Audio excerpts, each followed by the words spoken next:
A special thank you to each of our subscribers who make this channel possible. Here's today's story. In a significant development that threatens to derail ongoing peace negotiations, Israeli Prime Minister Benjamin Netanyahu has announced that his cabinet will not convene to vote on the ceasefire and hostage release deal brokered by Qatar until Hamas accepts all elements of the agreement. This announcement came just before an anticipated cabinet meeting where ministers were expected to ratify the deal that was reached in Doha late Wednesday night.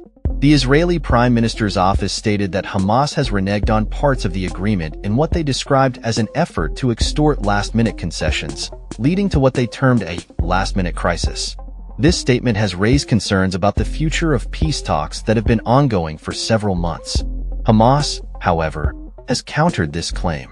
Senior official Izzat El-Rishik stated via the group's Telegram channel that Hamas remains committed to the ceasefire agreement, although he did not provide further details regarding the situation. As the political back-and-forth continues, violence persists in Gaza, with reports indicating that at least 73 people were killed and 230 injured due to Israeli airstrikes overnight.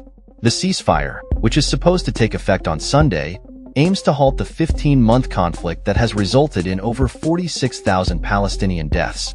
The complex agreement includes provisions for the release of hostages held by Hamas and hundreds of Palestinian prisoners in Israeli custody, while also allowing displaced individuals in Gaza to return home. U.S. President Joe Biden expressed optimism regarding the deal, asserting that it would facilitate humanitarian aid to Palestinian civilians and reunite families separated from their loved ones due to the conflict. A senior Biden administration official credited the incoming Middle East envoy, Steve Witkoff, for playing a critical role in reaching the agreement. Despite the diplomatic efforts underway, Israeli airstrikes continued, claiming more lives in Gaza. Militants from Gaza also fired a rocket into Israel, although no casualties were reported. The situation has led to heightened tensions not only in the region but also within the UK, where Foreign Secretary David Lammy remarked on the divisive nature of the conflict, calling for unity in support of the ceasefire. He urged the Israeli cabinet to back the agreement, emphasizing that now is not the time for backtracking. Echoing this sentiment, other leaders, including Austria's President Alexander Van der Bellen, expressed hope that the ceasefire would bring an end to the suffering experienced by all parties involved.